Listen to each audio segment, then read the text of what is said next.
കൊച്ചേട്ടന്റെ കത്ത് ഓസിഞ്ഞ പരിഹാസം പായസമാക്കാം. പ്രിയ DCL കൂട്ടുകാരെ, അർജന്റീനയും കേരളയും തമ്മിലുള്ള ആവേശ പോരാട്ടം അന്ത്യത്തോടടുക്കുകയാണ്.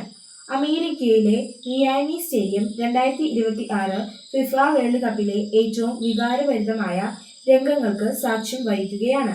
ജനകോടികളുടെ രോമാഞ്ചമായ കാൽപന്ത് കളിയുടെ മഹാരാജാവ് ലയണൽ മെസ്സിയുടെ അരങ്ങേറ്റം വിസ്മയിപ്പിക്കുന്ന ഷോട്ടുകളാണ്. കരിങ്കൽ ഭിത്തിയിലിടിച്ച് തെറിക്കുന്നത് പോലെ ഗോൾ മുഖത്തിന്റെ നാനാവശങ്ങളിലേക്കും ചിതറി വീഴുന്നത്. അവസാനം അർജന്റീന കപ്പടിച്ചു കടന്നുകൂടുമ്പോൾ തന്റെ ഏറ്റവും കൂടുതൽ ബോളുകൾ തടുത്തുവച്ചു പരാജയപ്പെടുത്തിയ ആ ഗോൾ കീപ്പറിന് സ്വന്തം ജേഴ്സി ഊരി നൽകി ലയണൽ മെസ്സി ആദരിക്കുകയാണ്.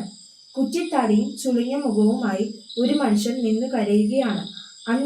5 ലക്ഷത്തിലധികം മാത്രം ജനങ്ങളുള്ള തന്റെ കൊച്ചു രാജ്യത്തിന്റെ വിലാസം ആകാശത്തോളം ഉയർത്തിയ കളിക്കളത്തിലെ ആ കാരണവരുടെ പേര് ജോസ്മർ ജോസെ എവോര ഡെസ് എന്നാണ്. എന്നാൽ അയാൾ ഇന്ന് ലോകമെമ്പാടും അറിയപ്പെടുന്നത് കുഞ്ഞു മുത്തശ്ശി എന്ന അർത്ഥം വരുന്ന വോസീഞ്ഞോ എന്ന ഓമന പേരിലാണ്.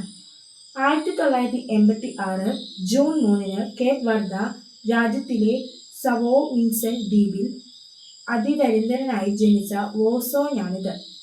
പിതാവ് പട്ടാളത്തിലും അമ്മ കൂലിവേലയ്ക്കും പോയതിനാൽ മുത്തച്ഛനും മുത്തശ്ശിയും വളർത്തിയതിന്റെ പേരിൽ കുഞ്ഞു മുത്തശ്ശി എന്ന കളിപ്പേര് സ്വന്തം ഔദ്യോഗിക പേരാക്കി മാറ്റിയ വോസോഞ്ഞാണിത്.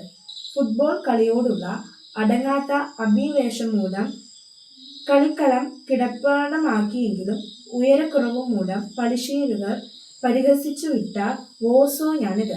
കാൽപന്ത് കളിയുടെ ദേവത്വം പാദങ്ങളിൽ തൊടുത്തപ്പോഴും ഉപജീവനത്തിനായി ബസ് ഡ്രൈവറായും ഇലക്ട്രീഷ്യനായും കൂലിപ്പണിയെടുത്ത വോസോഞ്ഞാണിത്.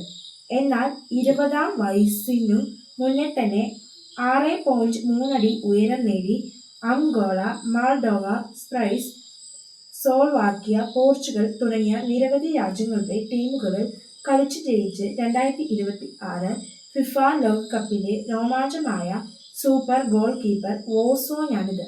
പ്രിയ കൂട്ടുകാരെ, വോസോഞ്ഞോ എന്ന കാൽപന്ത് കളിക്കാരൻ തന്റെ കൈകൾ കൊണ്ട് തട്ടിക്കയറ്റിയത് മെസ്സി ഉൾപ്പെടെയുള്ള ലോക താരങ്ങളുടെ ചാട്ടുള്ളിപ്പന്ത് കളിക്കാരനായിരുന്നു. അല്ല. കളിക്കളത്തിൽ അയാൾ സക്രൂരം അശ്രദ്ധം ഗോൾ മുഖത്ത് മിഴിപൂട്ടി തെന്നിയെന്ന് നാനാവശങ്ങളിൽ നിന്നും പലരും വീശിയടിച്ച പന്തുകൾ കൃത്യമായി തട്ടിമാറ്റിയിട്ടുണ്ട്. എന്നാൽ അതിനു മുന്നേ തന്നെ അയാൾ തന്റെ നേരെ പലരും വലിച്ചെറിഞ്ഞ പരിഹാസത്തിന്റെയും ആക്ഷേപത്തിന്റെയും ആരോപണങ്ങളെ തട്ടിമാറ്റിയിട്ടുണ്ട്. കൗമാരത്തിൽ കളിക്കളത്തിലെ കൂളൻ വിളികളെ അയാൾ തട്ടിത്തെറിപ്പിച്ചു. പൊക്കക്കുറവിന്റെയും കളിപ്പേരുകൾക്കൊപ്പം മുത്തച്ഛനെയും മുത്തശ്ശിയെയും ദൈവത്തെ പോലെ അനുസരിച്ചപ്പോൾ കൂട്ടുകാർ വിളിച്ച കുഞ്ഞു മുത്തശ്ശി എന്ന പരിഹാസ പേരുകൊണ്ട് അയാൾ തന്റെ ജീവിതത്തിന്റെ മധുരത്തിന് പായസമുണ്ടാക്കി. തന്നെ തളർത്താനും പരാജയപ്പെടുത്താനുമായി അരികിലിരുന്നവർ വലിച്ചെറിഞ്ഞ ആക്ഷേപങ്ങൾ അയാൾ തന്റെ പ്രതിരോധ ശേഷിയുടെ ആഹാരമാക്കി. കൂട്ടുകാരെ, ജീവിക്കാനും അതിജീവിക്കാനും നിങ്ങൾ പരിശ്രമിക്കുമ്പോൾ നിങ്ങളുടെ പരിസരത്തുനിന്നും ഉയരുന്ന പരിഹാസങ്ങളെ പായസം പോലെ രുചിച്ചറിയാൻ നിങ്ങൾക്കും കഴിയും.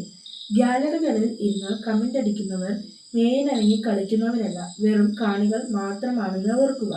നിങ്ങളുടെ വിജയത്തിനായി കളിക്കാൻ നിങ്ങൾ മാത്രമേ ഉള്ളൂ എന്നറിയുക. വിജയ ആശംസകളോടെ സ്വന്തം കൊച്ചേട്ടൻ.